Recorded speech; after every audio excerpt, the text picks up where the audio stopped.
What tools do streamers and content creators want in games? You mentioned camera tools. Does giving star creators access to the developer free cam mechanism built into Roblox fulfill this requirement?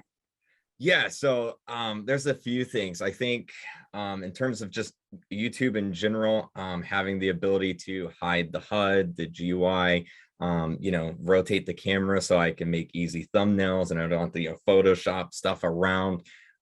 Stuff like that is great. And then in terms of actually playing and streaming, tools like maybe like a streamer mode where obviously on my screen it's like anonymous so that people can't really see like, oh, that's KreekCraft, let me go jump in front of his screen and scream or something, or the ability to kick players out of servers, whitelisting players, stuff like that.